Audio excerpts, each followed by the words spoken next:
is a Mortician's Tale, and it is part of the Itch.io bundle for racial equality and justice. You can buy it for $5 and you get tons of games, including Night in the Woods and other bigger games and some smaller games too. So let's try and check out A Mortician's Tale.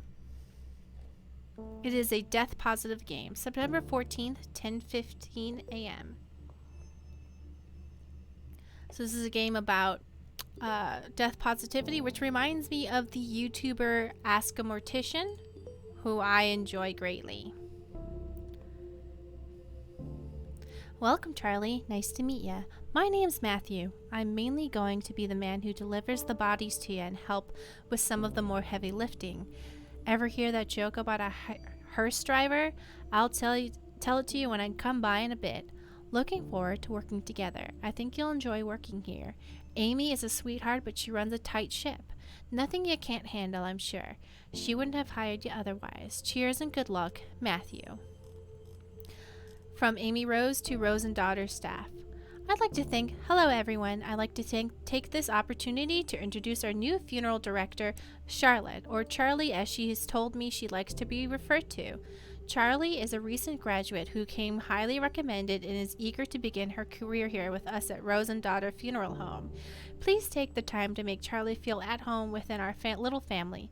We have a nice catered lunch this afternoon so we can all get to know each other a little better as well. Sincerely, Amy Rose, co-founder and director, Rose and Daughters Funeral Home.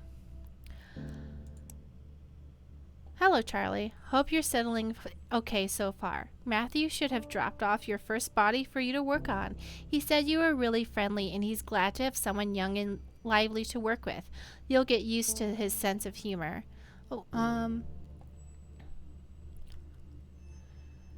Oh, she made it? Ask a Mortician made this game? That's awesome. I didn't even realize that, but it makes sense now. So the woman who is in charge of the Ask a Mortician YouTube page, who I can't remember her real name right now, but at least I'm giving credit, she definitely advocates for people to have less stigma around death and dead bodies, because emotionally I think she thinks too, that a lot of people are not prepared enough for the inevitability of death and taking care of loved ones after they've passed. So she definitely tries to make that stigma lessen and give people good information on how to take care of loved ones and their bodies after they have passed. And she's right, there isn't much to fear other than grief. So I think if we normalize grief and all the details of it, people will feel better and more prepared when it does happen. So I think it's a good cause. Your first body is Mrs. Garcia, an elderly woman who died suddenly of a heart attack. The game has asked for a closed-casket funeral, so no embalming or body preparation is necessary. The family seems a little bit more united than previous families we've dealt with. Strange how grief affects people differently. Perhaps more time to say goodbye makes things a bit easier if that's possible. That being said, although you will not be embalming Mrs. Garcia, I do think it's important to take the time to clean her body. No one is going to see her body, but I like to encourage my funeral directors to do this out of respect for the deceased and their loved ones. You'll find Mrs. Garcia in the prep room. Talk soon, Amy Rose. Dear Mia, of course will happily oblige your request for no embalming and for a closed casket. I'll ensure our funeral director receives your request. Take care. So, no embalming and a closed casket. We're happy to be with Rose and Daughters for my mother's funeral. We understand that there are usually procedures that must be followed in these situations, but if you could kindly not embalm my mother, that would greatly appreciated, and we will proceed with a closed casket for the service. I just know she wouldn't have wanted her death to have any negative impact on the environment, and since she fought so hard to beat her heart disease and to live healthily, it would be a shame to have her final moments to be a counter to the way she lived. Thank you for anything you can do to help us in this matter. Best, Mia. So there's a bunch of emails here, and I might get back to reading this in a moment, but I think the important part here is to remember not to embalm the body and to have it be a closed casket.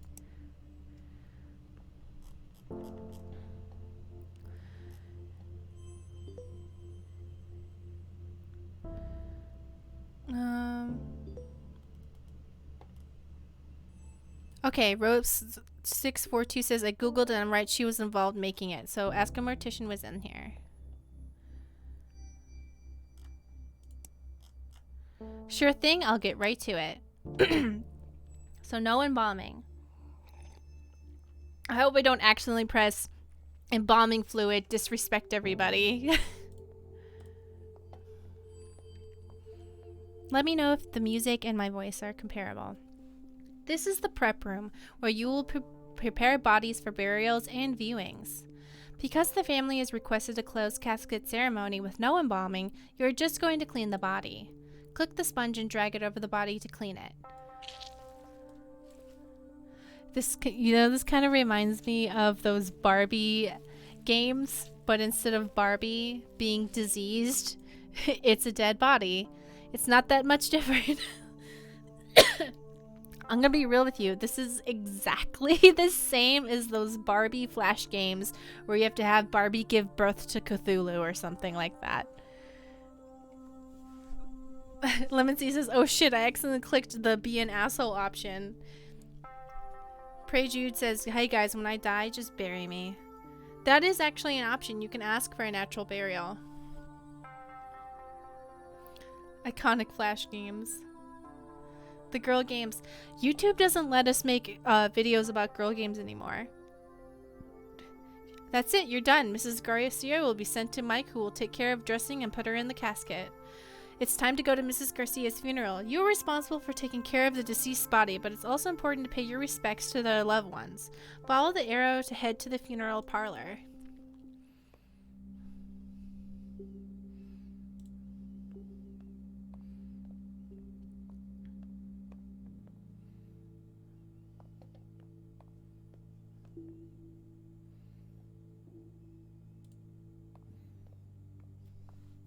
We should have hated the...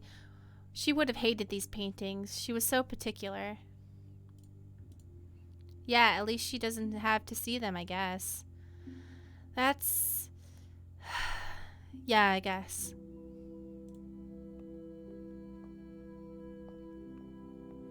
Yeah, I heard the family specifically said no embalming. I thought it was mandatory, like required by law, but I guess it's not.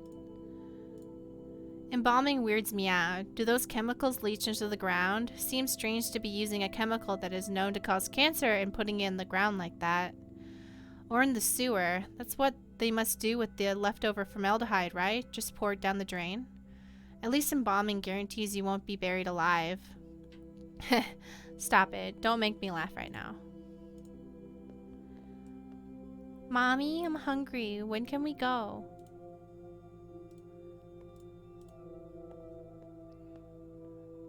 I hate wearing pantyhose. My legs are so itchy, but it's always so cold in these funeral homes.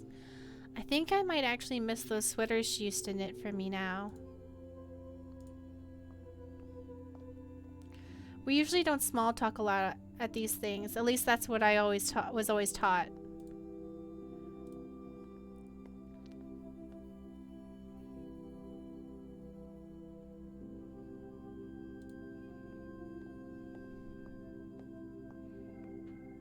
I'm pretty sure they don't just pour their resources down the drain. They do. Sometimes funeral homes do. They're not supposed to, but they do anyway.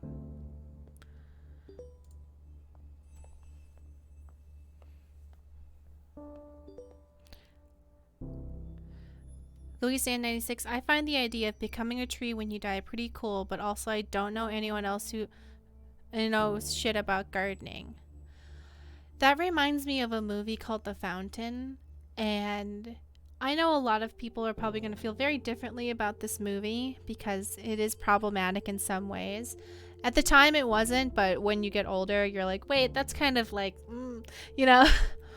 But it was a very intimate story about death and coming to terms with it, and how you can feel like when you die, you'll still live on because death is a part of a greater thing.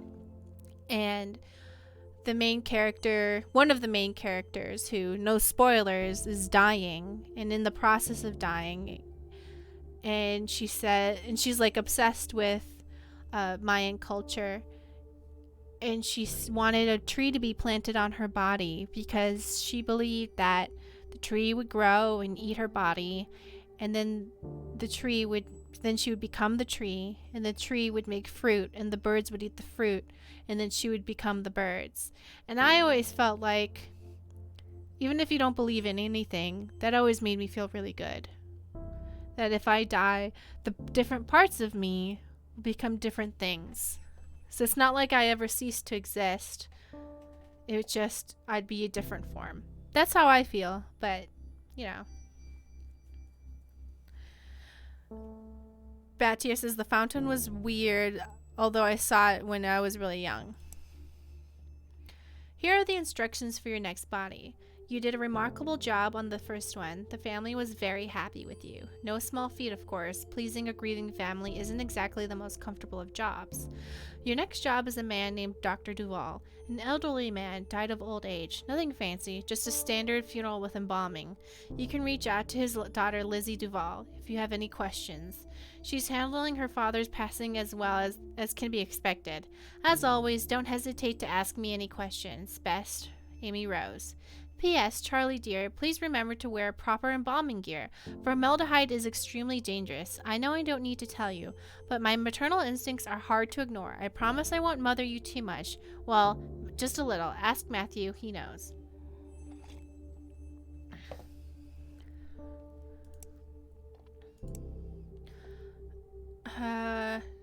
I'm so frustrated right now. Oh wait, hold on.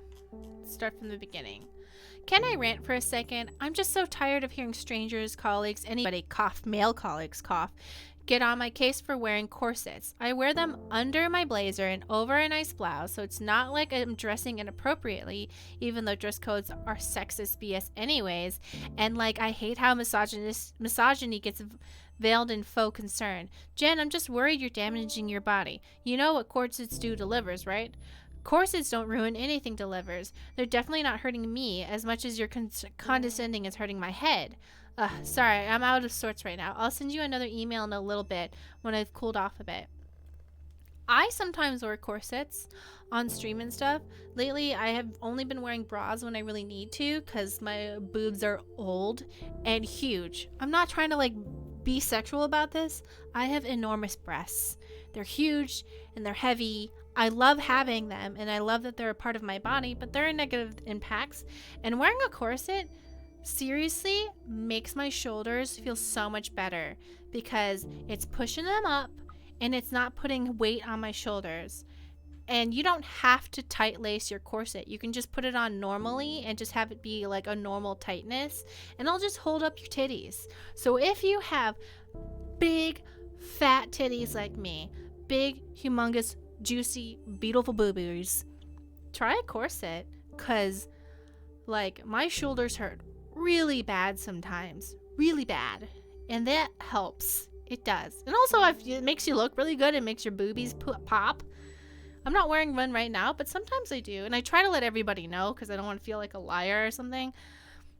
But most of the time when people wear corsets, they're not actually doing what's called tight lacing, which means they make it tighter than their body can handle. Most of the time, it's just actually a hard thing to hold your boobs up.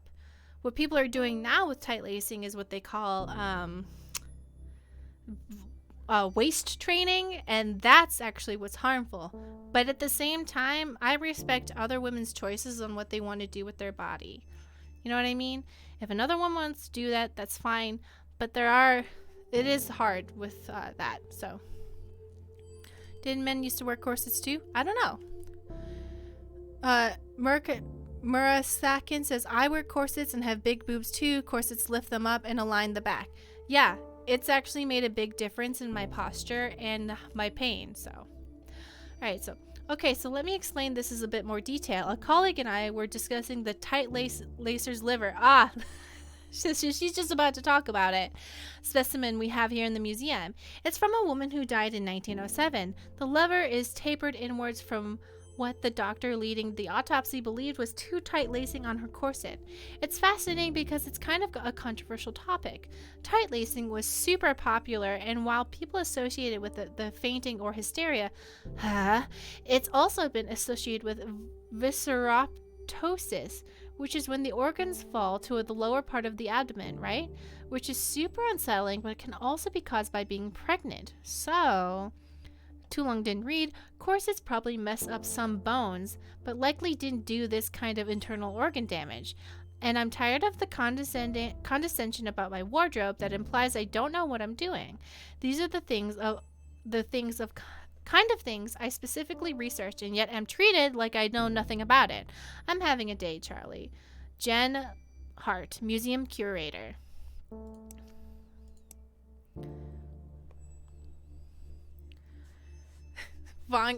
Eric says if men wear corsets, it's probably called something annoying like brosets, so they don't feel emasculated. I feel like if a man is wearing a corset, he's already beyond fragile masculinity, but that is a solid joke. Because when men were into My Little Pony, they called it bronies, and when men were really into Frozen, they called them brosens. And it's like, I think men should be allowed to enjoy stereotypically feminine things without feeling like they have to be like, haha, ironic about it. My boyfriend loves Disney.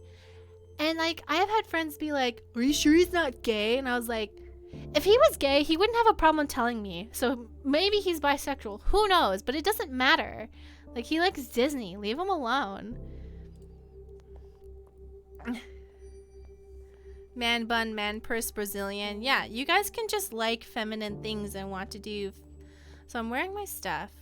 And they do want to be embalmed. Hold on, let me check again what the requirements were. I don't want to mess this up.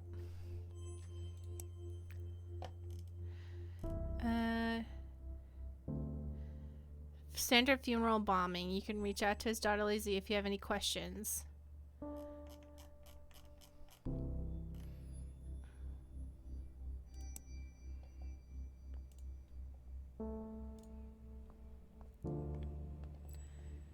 Heels used to be for men because they made calves sexy. True. Traditional burials typically require embalming, which preserves the body and prevents it from decomposing as quickly. King Louis the something, the man who built Versailles. No. Or was it one of his sons?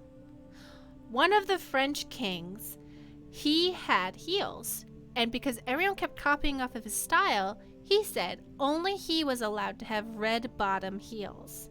And that is why Christian Louboutin only has red bottom heels. In order, it is influenced by the King of France, who made it so nobody else could have red bottom shoes.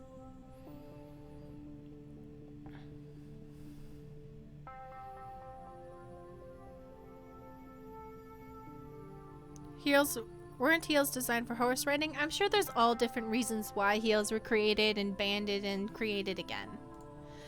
Unless the family requests otherwise, all traditional burials will be used embalming. Let's start by cleaning the body.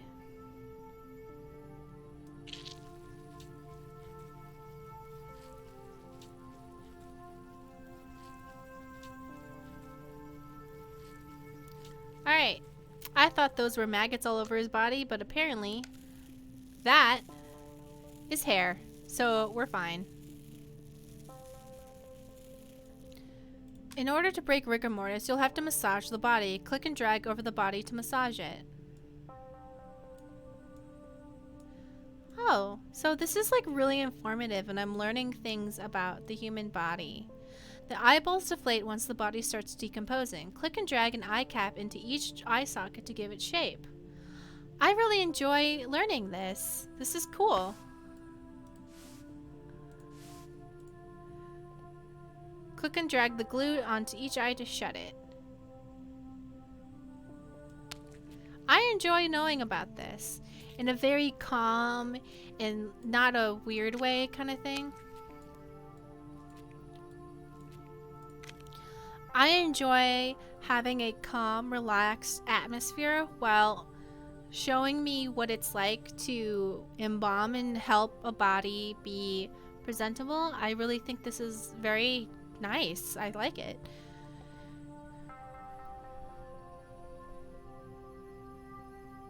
Yeah, I did read about that, ropes. Why do they glue the eyes shut? Because eyeballs naturally open, and because his eyes are partially decomposed, it would be upsetting for people to see that.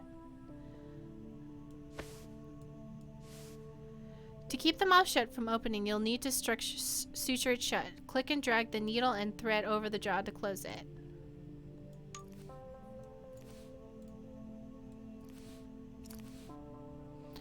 Click and drag the lotion over the body to moisturize it. This prevents the skin from drying out. I love learning all this. Embalming involves removing blood and replacing it with preserved chemicals. Click and drag the scalpel over the neck to make an incision. You're going to need a tube for draining the blood. Click on the tube and drag it to the neck incision. So now everyone knows when things are going to get really serious. Click on the tube and drag it into the neck incision.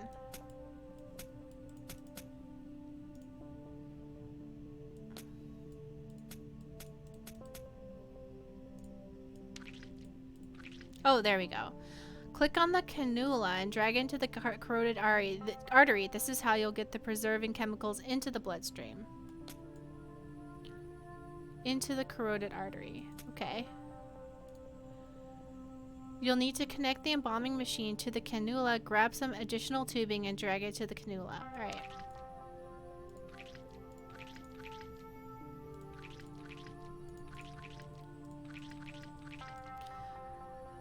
Grab the additional tubing and drag it to the cannula.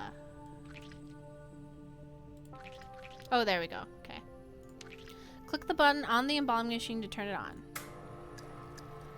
In order to evenly distribute the chemicals, you have to massage them through the body. Click and drag over the body to massage it.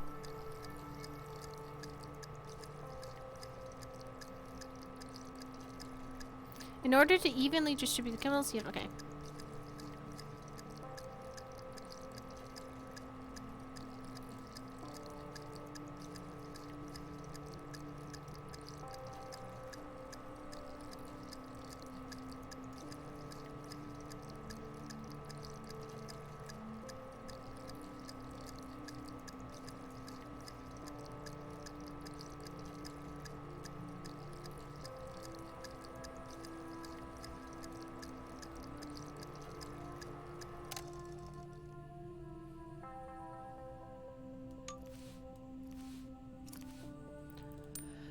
You'll need to drain the organs of any remaining fluids. Click on the trocar, then click and hold the abdomen until all the liquid has been drained. Okay.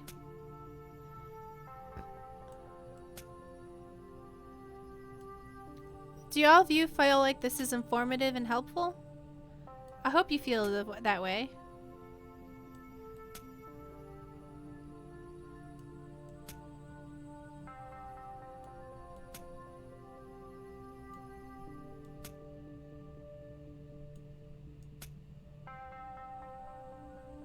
I'm sorry if this is unsettling. You're done. Mike will take care of Dr. Duval's makeup as well as dressing and putting him in the casket. It's time to attend the funeral.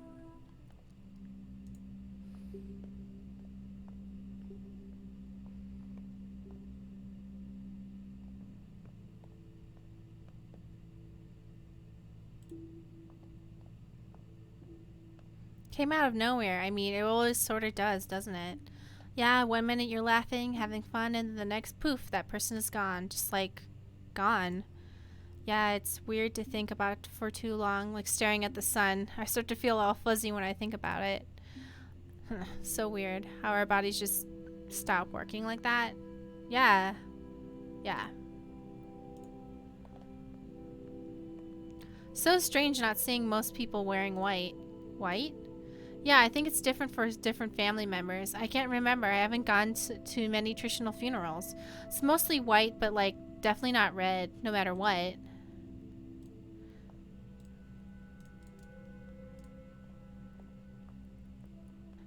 He always wanted to take his grandkids to the park, play catch. He loved playing catch. He threw a mean curveball, that's for sure.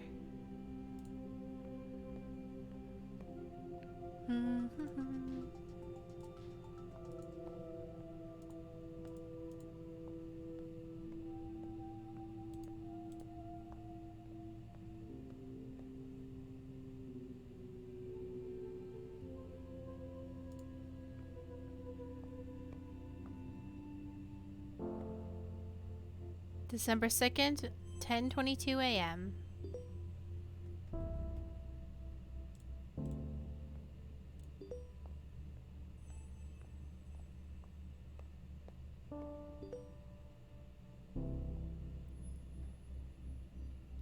I think that is enough of this game for right now, but I will continue keep going into other games into the racial justice bundle on itch.io.